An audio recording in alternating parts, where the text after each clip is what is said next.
Hello and welcome to Strive Dialogues and Gunner Shot Dialogue, as we are going to have the second session back to back jointly. And with us is Jan Shankar. Welcome, sir, to the show. Hi, good evening, General Dushyant. So it is a pleasure to be back. You said back-to-back shows. The last show was really good. I enjoyed Yes, it, and so did you. And more importantly, our viewers, बहुत correct. उनको अच्छा लगा. And the So content was yeah, really good, and I think it will benefit when they go through today also, because today we are going to have a slightly varied kind of a discussion, in the sense that I will give first my views on, there is a change in dynamics between China and India. So I will basically cover why this change is taking place and how we should look at this change. Then Jan Shankar will do his own analysis based on giving the underlying reasons why this, game is being played by China the way it is being played today. So you're going to listen to two different perspectives, and so here we go, sir. I'll start off yeah, please, with yeah, first my perspective, and then we can take on, sir. yeah, So, in fact, Jan Shankar shared an article with me. Ki, China and India are going little cozier. The Global Times, which is supposed to be always hitting back at China, at India, has suddenly started dishing out articles which are kind of, I won't say they are pro India, but they are highlighting what India is doing good. But at the same time, in that same article, they add a line of caution saying that this may just break up in case ABCD happens, right? With that, I mean, in case if internal instability takes place. Somewhere they are also giving a threat, in one voice, they are telling that we are going to, I mean, India is doing well. On the second hand, they are saying that you're also fragile, and आप टूट भी सकते हो, और ये सारा जो महल बनाया है वो बिखर सकता है. So with that, let me tell you what all exactly the signals are coming. G20 was some kind of a milestone when we see 2023, and the Chinese initially were, very hesitant. They didn't send. I mean, Xi Jinping didn't come. Of course, he had his own problems why he didn't come. उसका premier आया, Li Kuang आया. After the joint declaration, China comes out with a statement saying that Delhi declaration has sent a very positive signal. Now, something coming from China like this was really something, one has to look at it with a lot of caution. Why are they saying so? Of course, if we go into the detail, yes, certain things which were meant as far as Ukraine war was concerned, which the West wanted, those were omitted. So, hence, possibly this statement was given by the Chinese. But the post BRICS summit also gave out some positive signal. India is warming up to a cooling China. Look at the wording. India is warming up to a cooling China. That means, China is bringing, I mean, reducing its hostility. I won't say hostilities, but differences which have been created due to Galvan incident, and before that Doklam, etc. So then I looked at, why are they doing so? So I saw some figure which was quite amazing. Their foreign direct investment, in 2015 used to be 900 million US dollars. And believe me, in 2021, it had reduced to 11 million dollars, although the Chinese figures say only $6 million. So that means, somewhere it is hurting the Chinese, that, they are not able to. You must be remembering the HDFC incident where they wanted to invest in HDFC Bank stakes, and India. So India stopped it basically because India is now trying to screen all these foreign direct investment lest these people get. So maybe this could also be one of the reasons why China is cooling down. And finally, the cake, or the pudding on the cake, was the article which John Shankar sent, which said, "What I feel about the Bharat narrative in India" by Jiadong, published in Global Times on January 2nd, 2024. So it is as recent as 4 days or 5 days back. And what does it say? That will even, of course, this is that investment thing which I was saying, FDI, which has fallen from 2015 to 900 million down to 2022, it is just about $6 million. So you can imagine the hit which Chinese are taking, as far as their economy is concerned, with just one figure. There are many such figures we can go about. So this is what that article says. Furthermore, with its rapid economic and social development, India has become more strategically confident and more proactive in creating and developing a Bharat narrative. Global times suddenly वो हो गया है, क्या बोलते हैं, गंगो हो गया है कि भाई इंडिया का तो भारत नैरेटिव सक्सेसफुल हो गया. Next paragraph which I have taken out from the same article. Since Prime Minister Narendra Modi assumed power, that is 2014, he has advocated for a multi-alignment strategy promoting India's relations with the US, Japan, Russia, and other countries and regional organizations. It is trying to justify, relations are at two level, bilateral and multilateral. So it is trying to justify that what India is doing is right, multilateral, multipolar world, etc. So what India is doing is the right thing. And the next one is even more better. In the diplomatic sphere, India has rapidly shifted towards the great power strategy. We are still a middle power, but it has, suddenly given us a great power strategy status. Good for us, but do we really need to cheer about it? I think there is a need for us to look at it in a much more dispassionate manner. थोड़ा इसको ना detail में देखना पड़ेगा और तब जानना पड़ेगा कि क्यों, why we should not be so happy about what the Chinese are trying to do. I hope they are not taking us up a gum tree, which we should not. I'm sure our experts are equally better in that. Why is it singing differently? So I said, first is economy. All of you, we discussed in the last show how its economy is, doing badly. Loss of global relevance with advent of right wing governments. I did a global scan and I realized Italy comes out of the BRICS, of the BRI. Argentina, government change, a right wing government goes in there, it comes out of the BRICS. This possibly was the biggest jhatka to China. Similarly, Netherlands. There are a number of countries where right-wing governments are coming. They are distancing themselves from the Chinese, and it is hurting them economically. The wars. Ukraine was a plum deal before the war started. They had almost a 3 billion worth of investment in BRI, and that got scuttled all the way.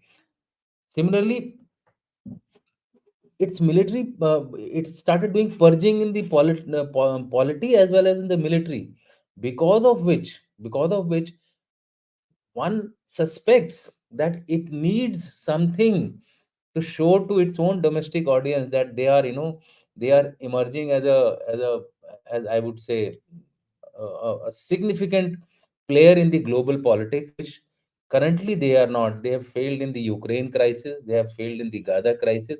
In fact, Qatar took away the prize as far as the Gaza crisis is concerned. They managed to get the hostages freed. Whatever numbers they were, they're still there, but at least they managed to cut the ice as far as Gaza is concerned. In Ukraine, nobody has been actually able to make a headway.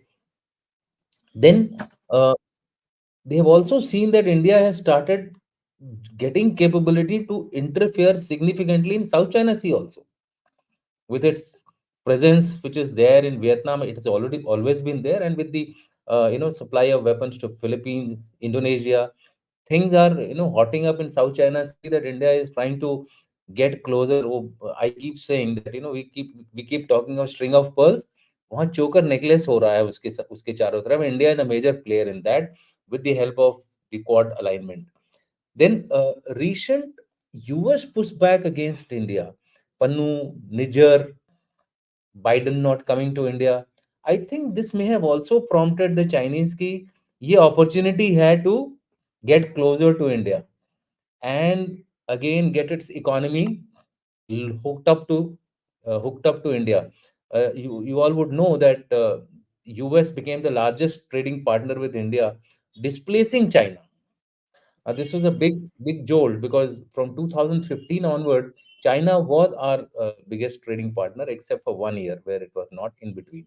So technically, in my view, economy and its internal conditions, these two were the major reasons why it is now trying to show closeness to India. And the last point which I want to highlight is that Chinese are an expert in information war and gray zone.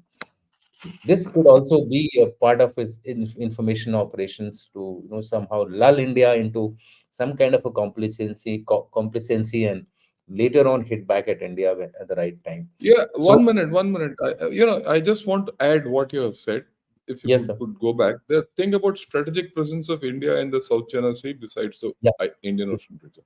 yeah, See, the point is something which has come out yesterday only. I did my podcast, and I yeah, was talking about West Asia crisis. yeah. Which are the two navies which are active against Houthis and piracy today? India. Who are the ones who are India and USA? Yeah, that's all. That's all. The Chinese Navy has decamped from there. Although you might have the biggest navy, it is nowhere there. Pakistan Navy Djibouti, तो छोड़ ही दो आप. Djibouti में हाँ, बैठे हुए बैठे हैं अंदर बैठ गए वो. So the हैं। point is, it's a major military aspect that one has to think of in this. Correct. I'm just trying to put across this. So those of us who think that India USA partnership is going for a toss and all that, just think what's Yeah, happening in Red Sea and Djibouti. yeah. I mean, Gulf of yeah, Aden, Red Sea, Gulf of these are. Aden, yeah, all that, those areas. Yeah, absolutely true, sir. And so this is to show why the Chinese are getting hit the way they are getting hit. Three things are shown in this graph. First is COVID. Second is its real estate, and the third one, which is there, is its geopolitical crisis, which have taken place. So you will find that it is all downhill story for China. Real estate has plummeted. All its major players, where Country Garden or the first one to Evergrande. get Evergrande, the first one to get hit. Then you have the COVID, 341 million people at the peak under lockdown, and they have restarted the lockdown again because of the second wave of COVID, which started about 3 to 3 months back. Crisis after crisis, China is getting directly affected. Globally, it is not able to. So all these three factors have led to China actually going down to almost 50% of its capabilities, which is huge. It will play out later on. As of now, it has a large GDP, तो वो चल रहा है. But over a period of time, this will be a one way ticket if they don't take any major structural improvements, as also global change in their policy. And maybe India was part of that, because India is a regional power to contend with. And globally also, India is now emerging uh, as some kind of a, I would say, a middle power which Middle power. has a considerable say in the global affairs, considerable say in the global affairs. So why we should be cautious, this is my last slide. There is a huge trust deficit, and which I'm sure General Shankar is going to tell you exactly why these trust deficits are there. They have been continuously interfering in our neighborhood: Bhutan, Nepal, Myanmar, Bangladesh, Sri Lanka. Latest is Maldives, and we're not even talking about Pak and Afghanistan, because they have traditionally been always a toy in the hands of the Chinese to get back against India. China has always harbored expansionist design. Xinjiang, Inner Mongolia, Tibet, Aksai Chin, Saksgam, Pacific islands in the South China Sea, and forays into the Pacific Islands. All these things convey to you its design of, uh, being an expansionist power. So India cannot just be, getting lured by such one-off articles, etc. We have to be cautious against them, and we have a number of issues. Border issues are there, which need to be resolved, and we cannot actually move forward until and unless we minimum, in my view, the condition is pre 2013 condition. pre 2013 status. If we do that much also, I think we will be on a much safer wicket. And lastly, last point which we discussed last year, a reset from Deng philosophy to Mao in form of Xi Jinping thought of a military power primacy. Now, this is something which is a dangerous signal because it is coming more and more clear that it is focusing on military power. Its rate of contribution uh, to defense expenditure is almost twice that of rate of increase of GDP, which is a major aspect. And the GDP of China is fairly big, and this is the overt GDP. China की covert GDP, sorry, not overt GDP, defense expenditure. Covert defense expenditure is much more, which we do not actually realize. It is there are so many other parties which are all part of the. For example, the border defense regiments don't come under the defense expenditure. Defense budget. So and they are huge numbers, especially against India. In fact, mostly they are against India. So with that, what I recommend, and General Shankar will take on from here, is prepare to meet any challenges. Over reliance on nuclear overhang will prove suicidal.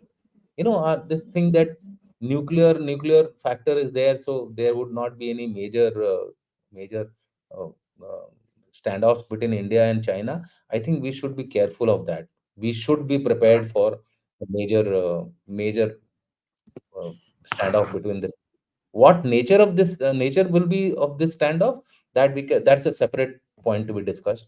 War avoidance, but focus of conventional and unconventional deterrence must remain, because we have also set for ourselves a dream of 2047 to be a developed nation. So if we have to do that, then war avoidance should also be a part of your overall policy. Weaken the nexus of Pak and China by making Pak weaker through war by other means. And here I am referring to my area of expertise, which is gray zone warfare, on which I have also written a book. So I think we need to use that particular aspect to weaken Pakistan, so that nexus between the two can be weakened. I can't say that it will be totally dissociated, but it can be at least hit. That's the thing. And lastly, our dictum must be, Lippmann's statement I gathered from somewhere. A nation has security when it does not have to sacrifice its legitimate interest to avoid war, and is able, if challenged, to maintain them by war. I think this sums up our national security policy in the times to come. If we follow this, possibly India will be well on its path of the vision which we have set for ourselves of 2047. Sir, over to you now. You can take on. I'll add your thing Yeah. to the rise. Look, at the outset, I must, put in perspective what General Dushyant has put. I think he summed it up very well. And one has to analyze this, overture from China. And it's for the first time I'm seeing such an overture from China through the Global Times and what Yeah, that Global Times article has, said. And I'll correct, just read out what he has said in the end. India is indeed a major power, and rapid changes in internal and external strategies pose challenges both to itself and international community. correct. Internal. that Okay. is the It that is the That's underlying. the underlying thing. It Yes, appears that the transformed, stronger, and more assertive India has become a new geopolitical factor that many countries need to consider. That means China has to consider. correct. Okay. Now, when you read this article, per se this thing, but like he has analyzed, I have also analyzed, but I have analyzed it in a slightly different manner. So I have to go back into history and to talk of it. So that's what I'll do. But if you see what I have analyzed and what General Dushyant has analyzed, you put the two together and you'll see the picture coming out, and which we'll talk of at the end of the day. Look, Chinese relations with India has two perspectives. There is a bilateral dynamic, one to one, India, China, with no one else, all hands off. And that other thing is as part of major power competition between China and US in the Indo-Pacific. That is called Europe, all that. So these two dynamics have have to get played out in India China thing. So don't miss that out.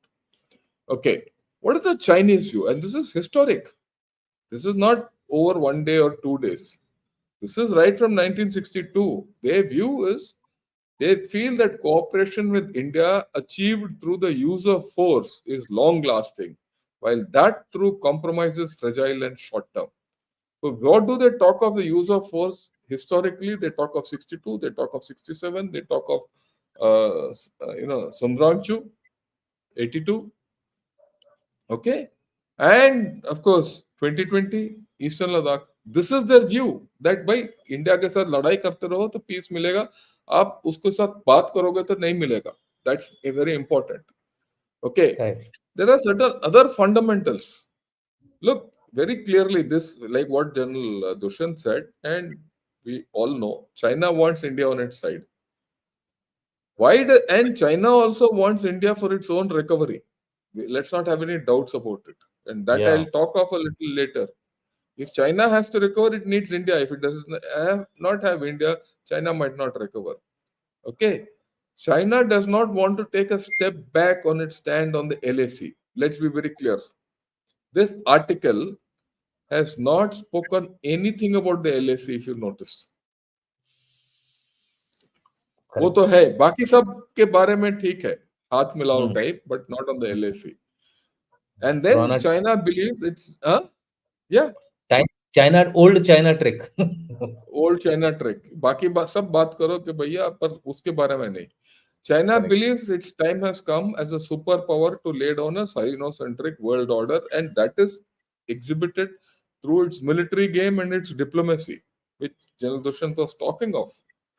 That extreme amount of investment into the military is to lay down a Sino-centric world order by force, danda. So, what is the game plan with India? What should India's strategy be? These are the two things which we should be very clear about. Okay. Okay. Correct. The second question we might not be able to answer today. But the first question, what is the game plan, that will come out. Okay. You have to also understand certain other dynamics. We should not, by bada picture dekhna important. India and Correct. China have great power ambitions. That's no doubt. As much as China is changing or changed, India is changing. And the change in India is now even more rapid. And that's what the Global Times follow also has said. I agree. But what he has not said is India's rise is at China's expense. When Apple is to, produce 25% of the world's products of iPhones from India, it is 25% lesser than China.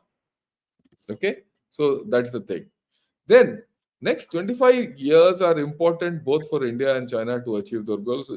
Dushyant mentioned about it. He spoke of 2047 for us to be a developed nation. Unka bhi 2049 hai to be a fully developed nation and all that.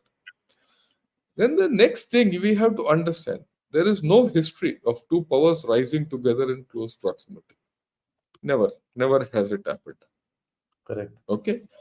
And whenever it has happened in some manner, in whichever manner there's been war, the nearest equivalent I could find where two countries have risen together are Germany and France out of the medieval times. And they've always had problems. And then we should be very clear, China wants to be the undisputed regional power. Unless it is the undisputed regional power, it cannot be a global power. फिर सब पूछेंगे भैया तो अपने इलाके में तो शेर बन जा, यहाँ आके शेर बन रहा है. So that's the story. That's something which we cannot. Okay. Then of course I'll not touch on this now. There are certain constants of India-China relationship, and this goes back to Mao's times. And these are something which I got out of Mao's writing and writings of 60s, 50s, those. They say the balance of power is between China, Russia, that is the Soviet Union, and USA. India is the wild card to be kept in check. Hmm. Now, okay, it has to be kept in check. China is the dominant Asian power without equal. China has never seen India as an independent power, but it has always been seen as an appendage to the great powers, either as an appendage to USA or as an appendage to USSR. Okay, or Britain in the olden days. Okay. Also, China views India as an unequal and untrustworthy, you know, country. Now, Pakistan is a strategic ally to keep India in check in South Asia. We should never forget that. It's the cat's paw. Okay. India has never been seen as a standalone threat. Whenever China has dealt with India, it has kept in focus where India can get measure help from diplomatically, militarily, or economically. Then India must be neutralized through persuasion or coercion from time to time to keep it in check. Remember, whenever we deal with China, the story is political. It is not economic. It is not military. Look at the political message, and the political message in this is very clear to me. They are coming to you, right? This is the wild card to be kept in check. That's the story which I see in this Global Times article. Okay, what are the other constants? The CCP narrative is of a righteous war to constantly remind. This is a little internal issue which they have to sell to their people. Right? Righteous war, they're fighting a righteous war to constantly remind Chinese people it needs to put psychological pressure on India that China has the greater power. The Communist Party is a resolute defender of their territory. That is China's interest. What are they? Water and connectivity. Connectivity is Malacca Strait. Connectivity is also through the Siliguri corridor to Bay of Bengal. Connectivity is also to Gwadar. Connectivity is also through Kaikafu, through Myanmar. So all this is, their story which they're selling. But we have to get it, and this is Chinese interest. We have to defend ourselves against India because India is now holding all these at its claws. Now, also their story is sincere attitude and generosity of China is seen as weakness by some Indian politicians. They're painting it that way. Chinese scholars believe that Indian response to future military coercion will remain indefinitely low. This is important. Okay? India is a weak country. If you coerce them militarily, they'll buckle. So, what does India have to do? It has to break these constants. It has to break the internal constants and it has to break the external constants. Our strategy for China has to encompass these two. Okay. We have to also never lose sight of this border dynamics.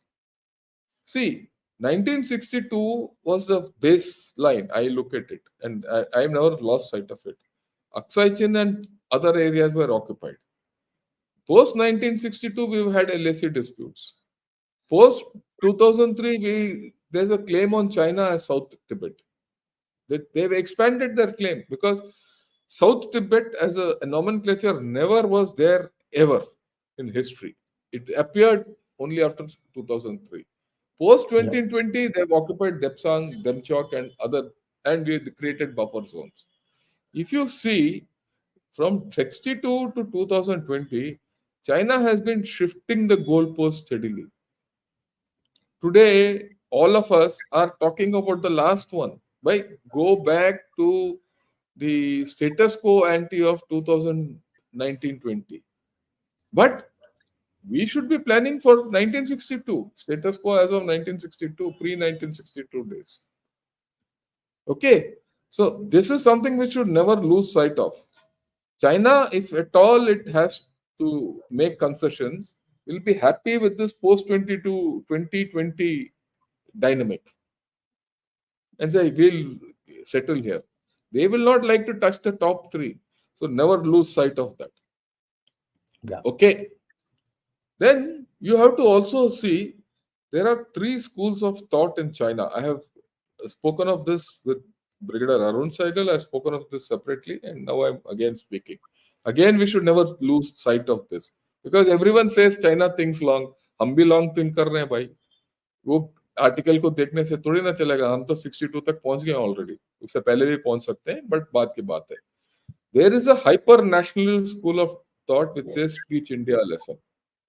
Then there's a midway school is a different school which says if India wants to work in the main strategic direction, that is, main strategic direction for them is dealing with USA.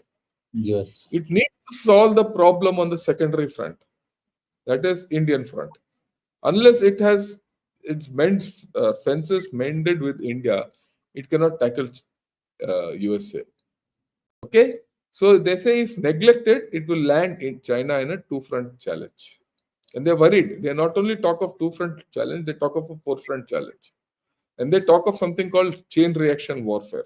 So they're very conscious of the fact that somehow they have to ensure that India is kept quiet.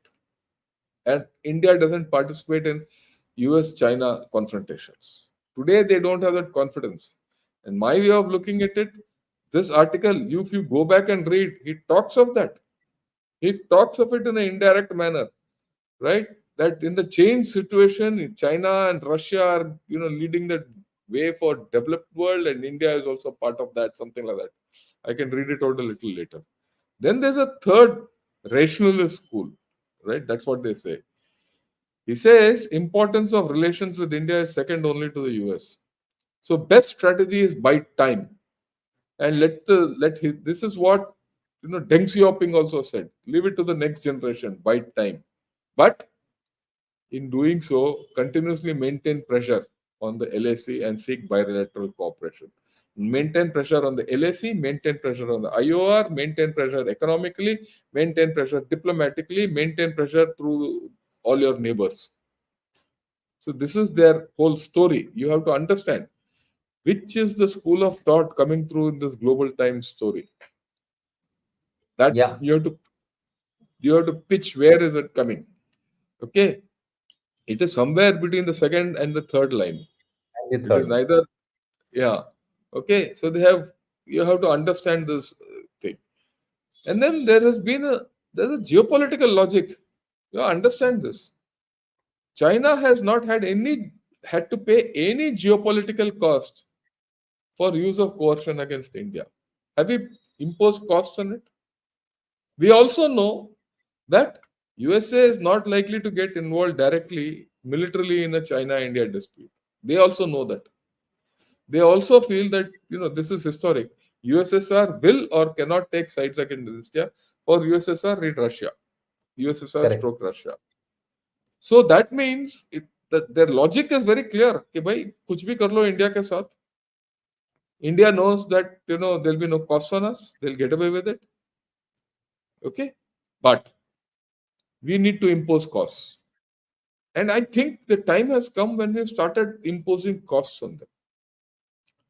What General Dushyant said about our presence in the Indo-Pacific, our presence in Red Sea area, and our actions there with USA, these are imposing military costs on China. They're imposing reputational costs on China, Yeah. right? When people come to us, there are reputational costs on China. And then the swing to the right wing, whether it's Argentina or Italy, getting out of BRI and snapping, I won't say snapping ties, getting out of BRICS and all that, are also putting reputational costs. And you also have to see that they view India as becoming more right of center.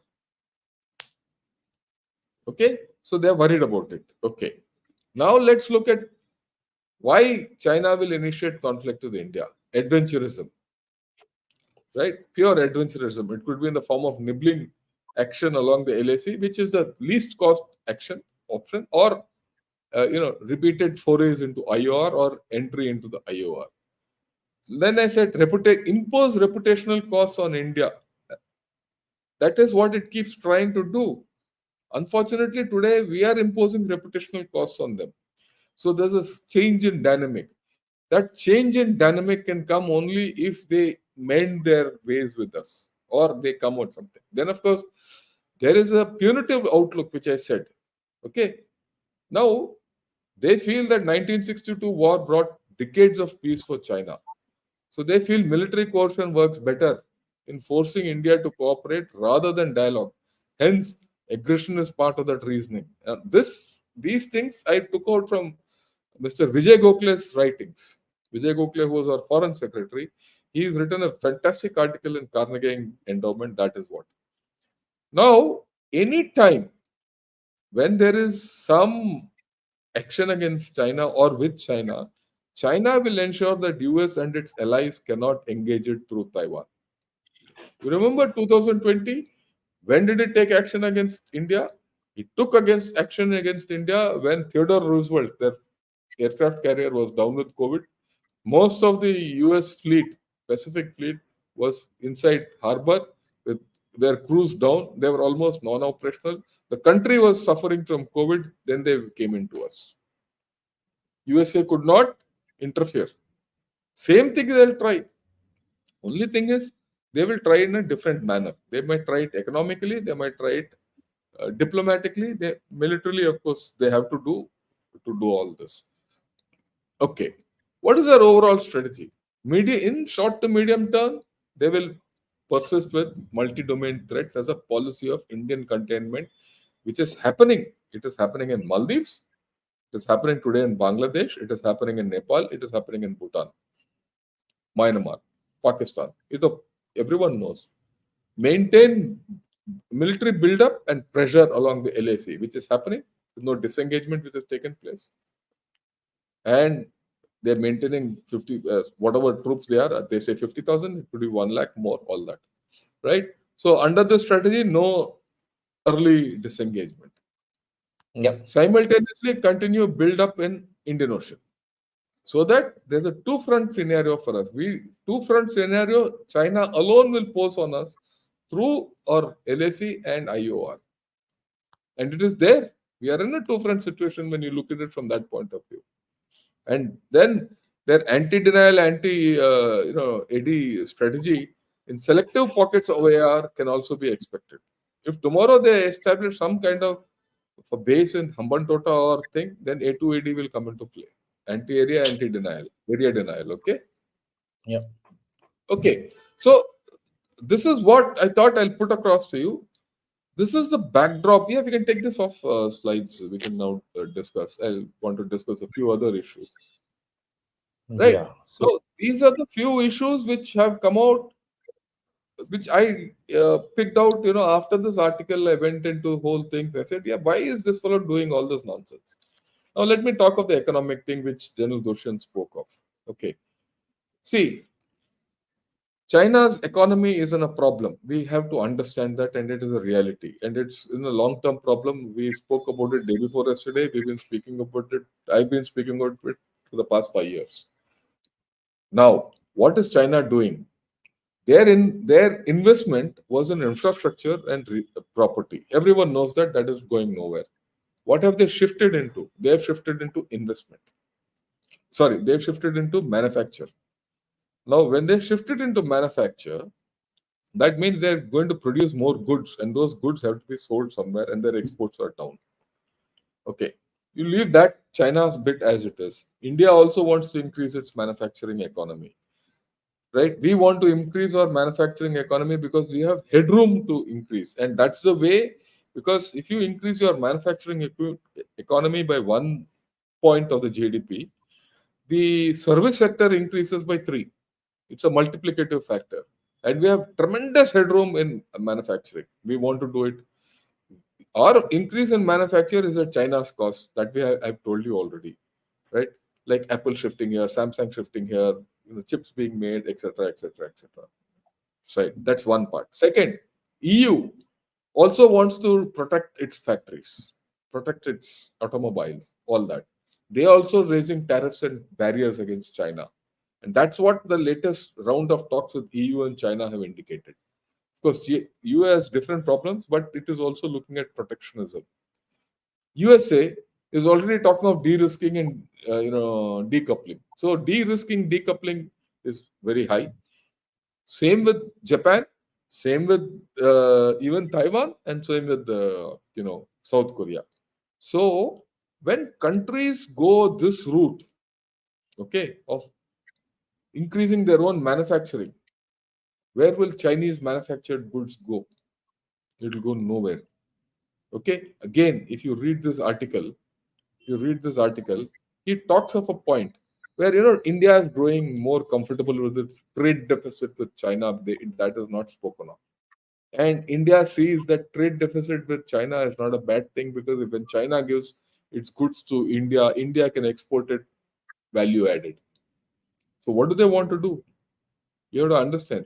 So increase their market is India, and India has to increase the Chinese inflow into its Yeah. economy, and do forward export, which means your trade deficit will increase. They're not talking of decreasing the trade imbalance. They're talking of increasing the imbalance. That means what? There's an upstream effect which is going to result. Okay, where he can turn off your tap anytime he wants. Now, is that correct? What is our strategy for that? And in case you have to take primary goods from China, I'm not against trade with China. Okay, what is the pro quid quo? That is something which you have to be very clear about this. If you're not clear about it, then you're up a gum tree. Then he's, of course, the okay, yeah. Then he's made major inroads into our neighborhood also. So that is something which we have to be very clear. Then the issue of uh, the timing. When is this? What is this timing? Which General Dushyant also spoke of. Why is this article come off? Here he talks at some point in that article that Russia, China, developing countries, BRICS, all that, and India wants to have an independent, role and all that. Why? Because of what that Pannoon, ye, wo, anti-India talk articles coming up in the West. So he sees an opportunity, and he Correct. says India has a habit of doing its own independent Bharat narrative. This Bharat narrative is a, you see, imagine this coining of this phrase. ये हमारा नहीं है भाई, हम भारतीयों का नहीं है हमारा नैरेटिव, वो बोल रहा है. आप सोचो. Correct.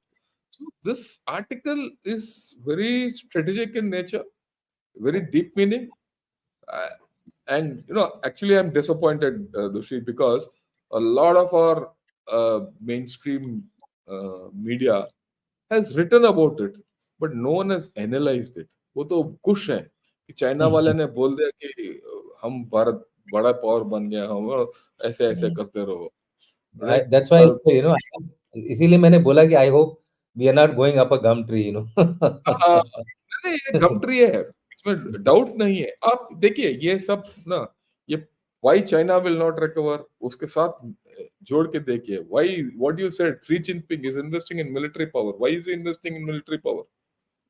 Absolutely. Okay, He it's a feel complete mercantile attitude.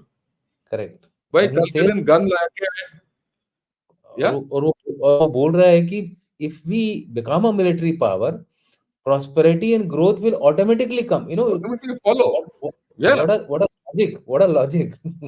नहीं नहीं, ही इज राइट. देखिए, he is taking back to the colonial days. Colonial days में क्या हुआ?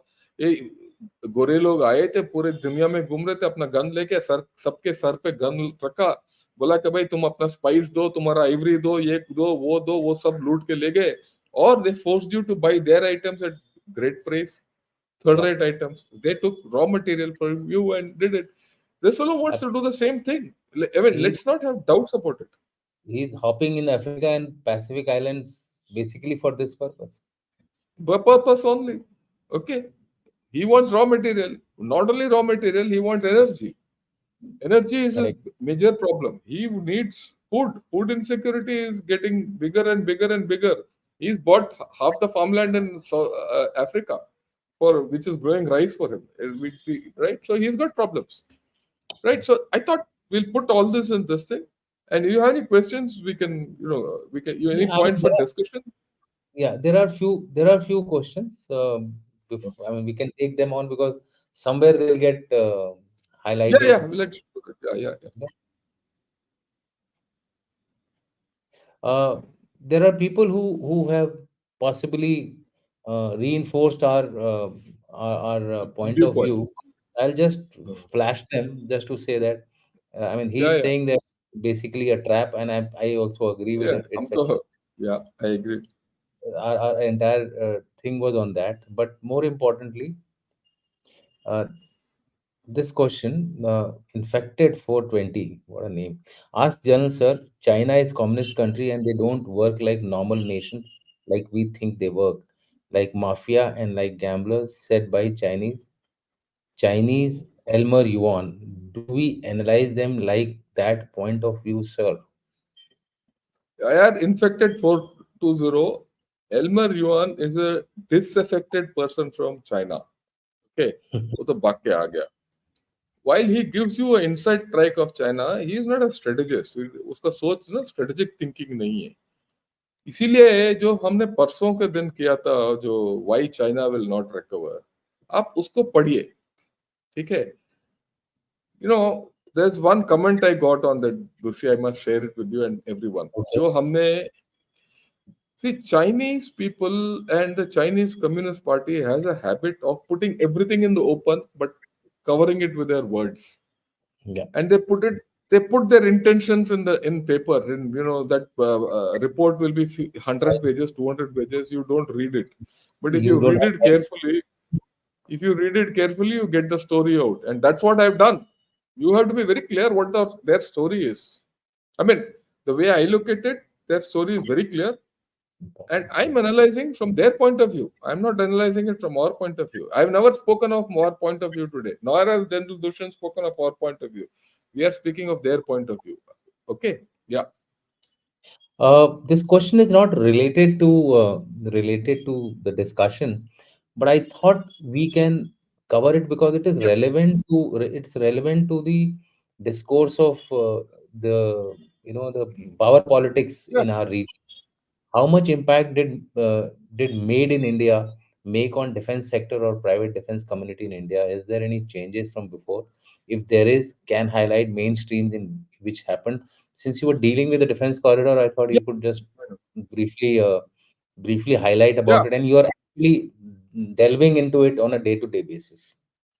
See, Shekhar, the point is, Make in India is happening. It's a work in progress. The first thing. That's the first thing. Has If you look at the past 5 to 10 years, there's a drastic shift in the thinking. Once upon a time, the capex, but expenditure uh, on indigenous was very less. Today, 60% of capex has to go into indigenous items, which is a major shift. So only Indian people can manufacture and give you that, which means that the uptake is increasing. So the made in India, make in India, whatever you call it, is Atmanirbharta goal is increasing. That's the first point.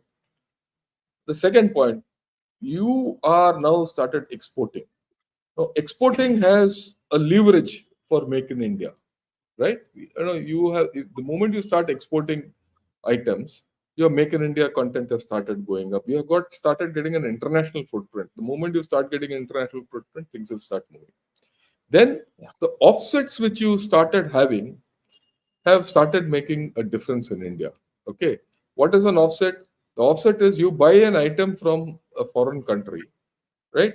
But he has to have 30% offsets. For example, if 30% of the cost which he charges you for that particular item, he has to invest in India in Indian industry, whatever. Okay, which he does today, right? So what are the most of the foreign countries done? They've invested and taken offset credits by investing into our small and medium scale industries, and make them either make primary components or maintenance components or parts or spares or even raw materials or certain manufactured items for their global supply chains. So actually, we don't know, and for some reason, the government of India has not mapped it and shown it. India is now part of the global supply chain. The next thing where we got an opportunity and we have not exploited it very well is the lack or the problem which Russia is facing in supplying space for the Russian equipment which is lying all over the world, for Yeah. which we have the capability to make items and we have the capacity. Unfortunately, here we have spare capacity, and India is not using the spare capacity, Yeah, right? absolutely. Yeah, And that's true. so, But so there but is also this thing. But although I read an article today, I don't know how far it is true, that it is saying that India has actually supplied the Russian origin equipment to various countries during the Ukraine war. So, how far that is No, no, true? there is no. It is there, but has it happened the way we wanted it to happen? Is something is That's a not. question mark. Yeah, Okay, yeah. I mean, that's we a could question have. mark. I We want to share. I want to just share a small experience of mine.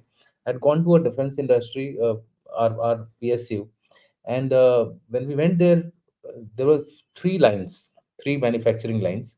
All three were lying vacant. No work was going on. This is not of current, but few years back story. sometime back. Yeah. Okay. So I asked them, why are you, all of you sitting idle, drinking cup of tea, the entire factory, ordnance factory. And they said that, we don't have any demand, so why should we work? Yeah.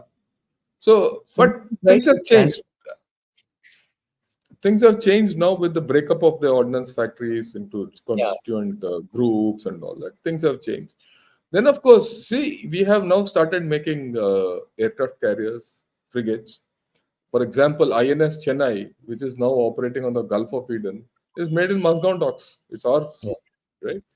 And we've started making helicopters. We've started making fighter aircraft. All guns today we make in India.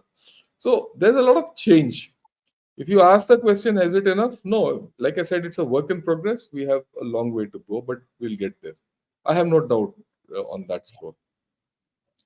The only problem which I see in this is there are two of them which we did a seminar last year on this particular issue, and we had a lot of startup guys coming for the seminar also.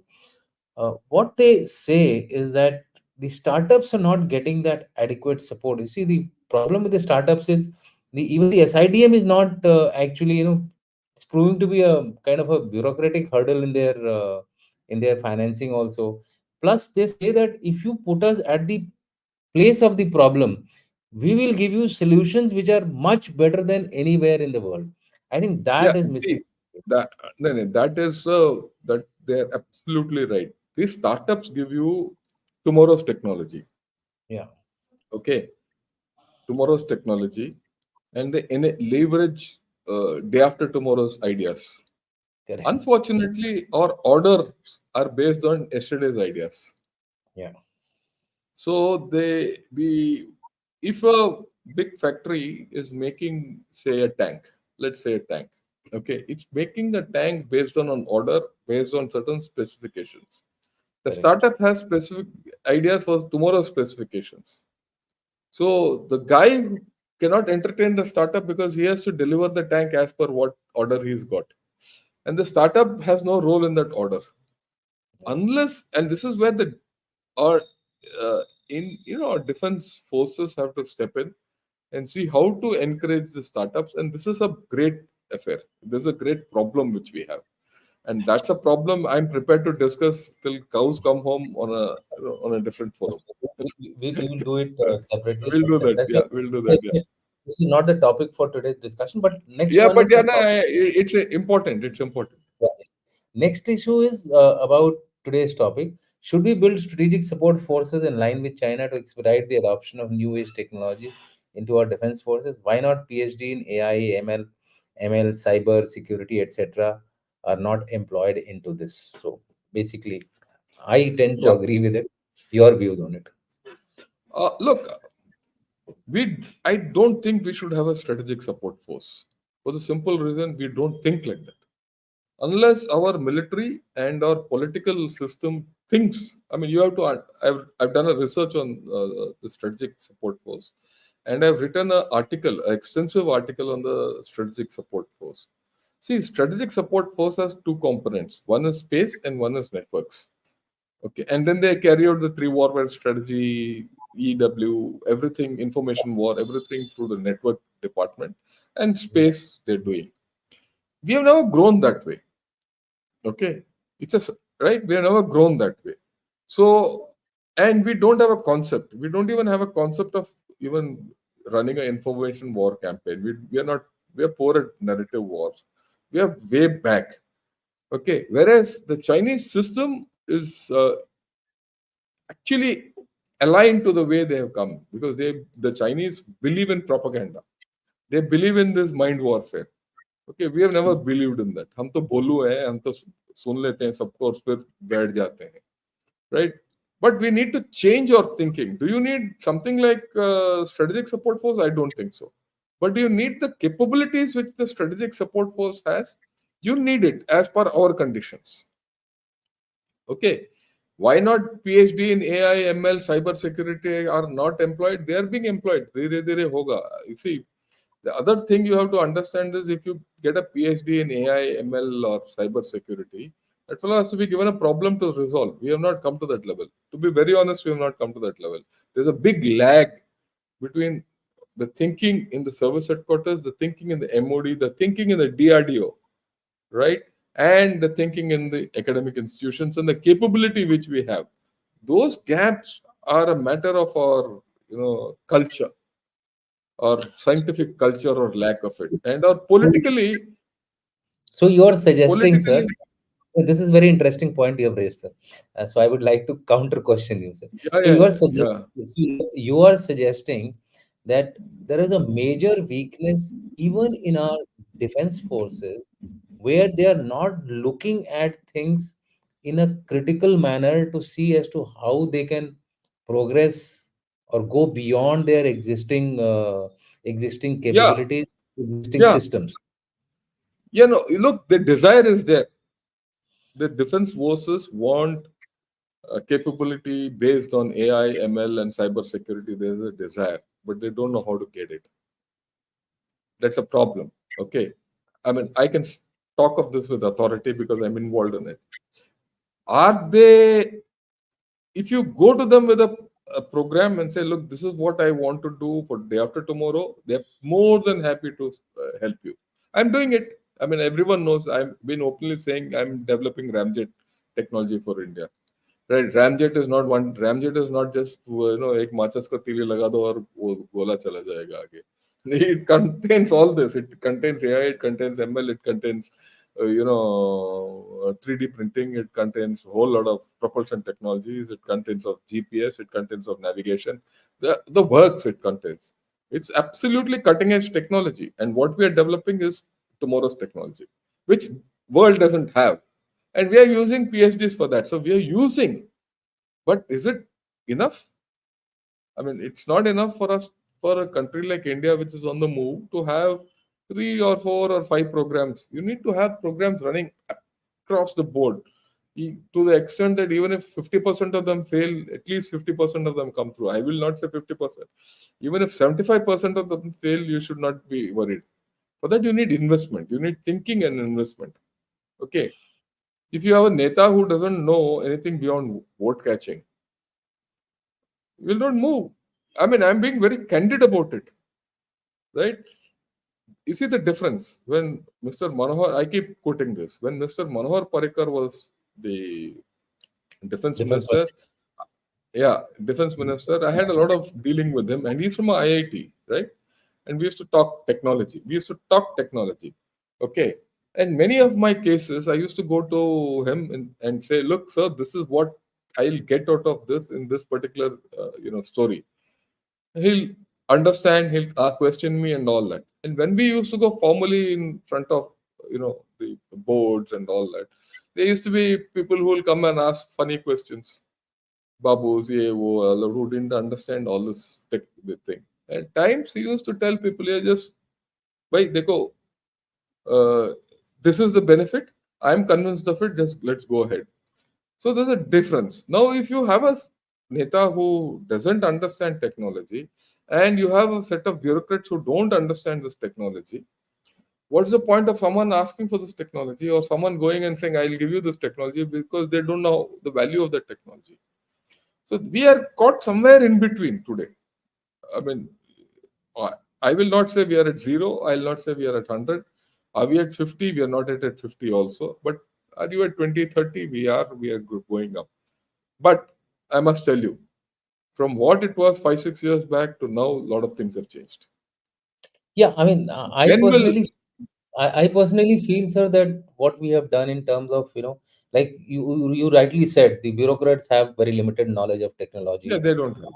Our politicians are almost zilch as far as technology is concerned, barring a few Chandrasekhar, etc., who are there, who have some Yeah, sense of what it is there.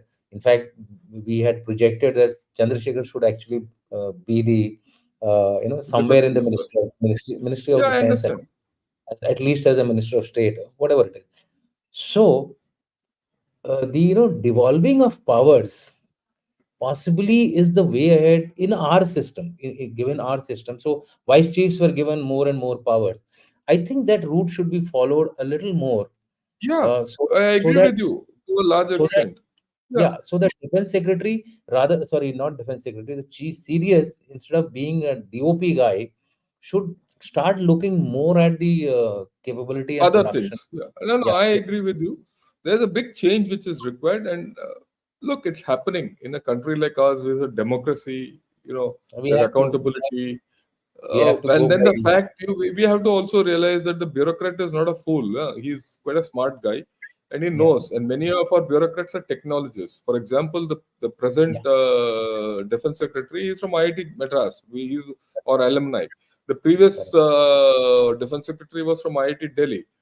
It's not that they don't understand, right? It's the down the line guys who make those minor notings who don't understand, and those Yeah. notings are legal tender. I mean, they're legal. If something goes wrong tomorrow, they go to the high court, to the courts. So they're They'll quote worried. those. So They'll quote those notings.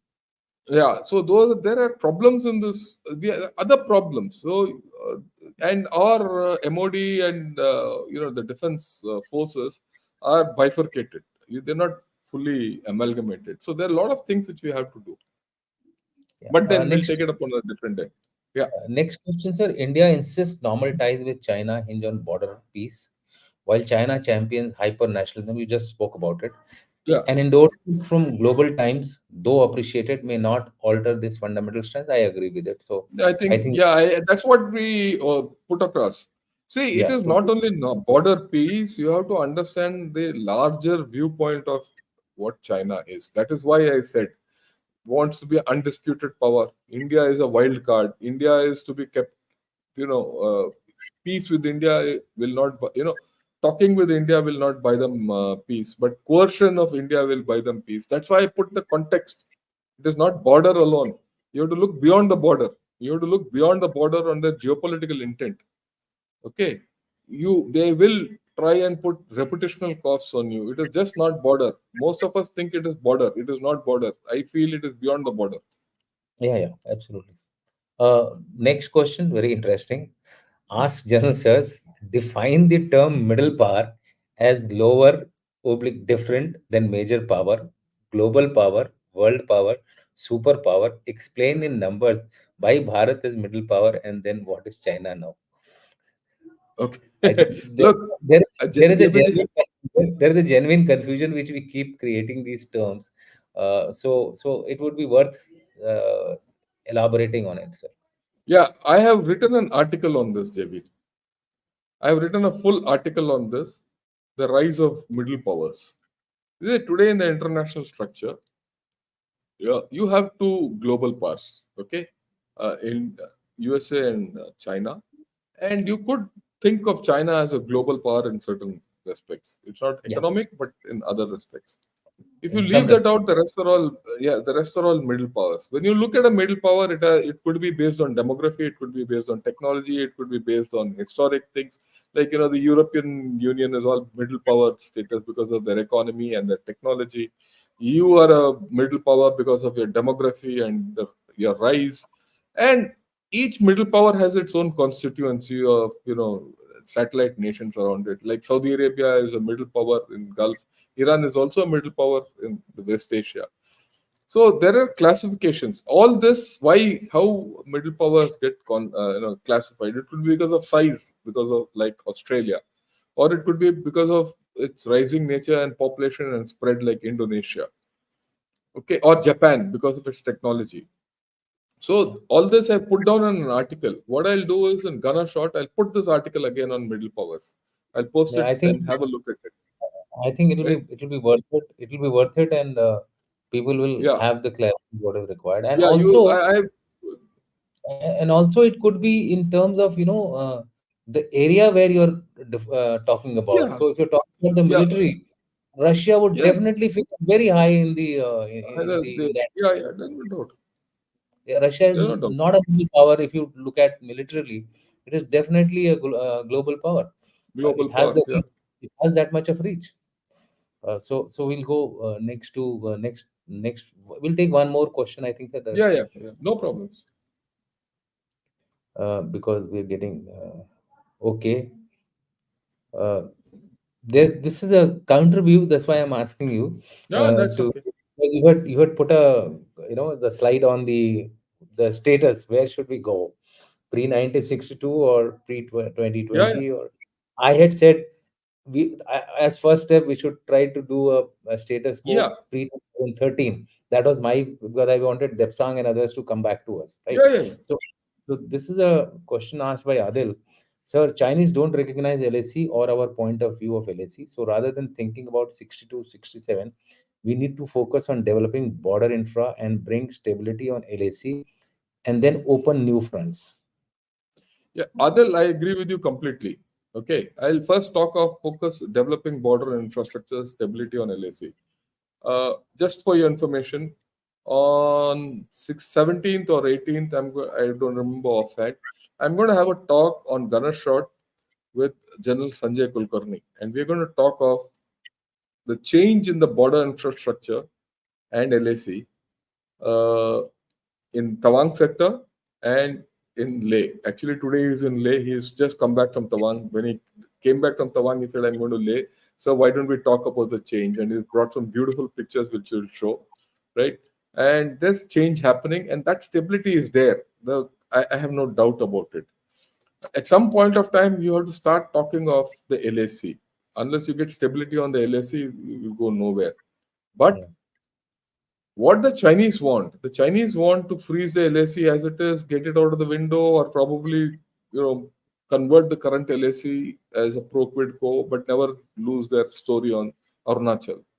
So if they don't want to this narrative of South Tibet and Arunachal being part of their land started in 2003, and they are sitting on your land from 62.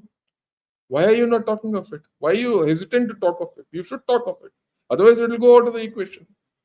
We also know it's not going to happen. The LAC is the short-term view, and if and India has made the mistake of asking precisely the kind of questions you are asking. I don't blame you, because आज का problem LAC है, पर कल का problem उनके लिए they are not talking of LAC. They always talk of Arunachal Pradesh. So you should also always talk of Akshay Chin. Only then you will come to the LAC and come to some via media. I also know they'll never get Arunachal Pradesh. We will never get Akshay Chin. That's a given. But somewhere in between, we can strike a deal You see, unless we speak about it. unless we speak, unless we project, the It will never traction will not come. happen. Negotiation. There is a separate program on how to negotiate. Negotiations is an art, and in fact, management people teach you how to negotiate. And we will not go into that, sir. Thank you very much, sir. Yeah, We had a lovely discussion. There are a lot of questions today because we had actually told that we will take all the questions, but yeah, yeah, if yeah. Last time we couldn't take questions. Yeah, that's why. practically not possible to take even today because the number of questions have gone fairly high. Hmm. There are two subscribers to you which I flashed Yeah, yeah, yeah. in Thanks a lot. talking. So you can thank them on your behalf. Yeah, And yeah, yeah, Lalit Narayan, and there's one more. yeah, yeah. Lalit Narayan is an old friend of mine. He stays in New York. Yeah. So Okay. and there's Anand Lal who has become a new. Anand Lal also welcome. He keeps talking and he keeps asking a lot of questions. I'm glad they're becoming members and they're Correct. contributing to education of people who can't afford it. With Yeah, the same in the yeah. same vein, I Before we finish, I want to request everyone who's watched this video to please subscribe for Strive and to please subscribe to Gunnershot. In my is opinion, these are the two genuine strategic channels today in India who give you a strategic and a military and a geopolitical view with adequate amount of economics and other issues Correct. based on practice. Correct. ये कहीं सुनी बात नहीं है कि आज के Correct. दिन मैं मैं लेखक हूँ, कल के दिन मैं जियोपॉलिटिक्स के बारे में बात करूंगा और पॉलिसी बनाऊंगा ना. We are all practitioners. We have fought wars, we have fought counterinsurgency, we have dealt overseas in UN missions, we have dealt with nations on as representing India. Correct.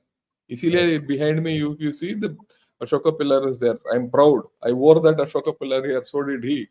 Right? Correct. We are people of responsibility, not just like that. Yeah, I thought I Yeah. must put it across. Absolutely. Thank you very much, sir, for that kind words. And with that, thank you, audience. Sorry for those whose questions we couldn't take up because we already crossed 1 hour 10 minutes. And with that, Jai Hind, and see you all in the next program. Thank you very much, sir, Jai and Hind thank you. and Jai Hind.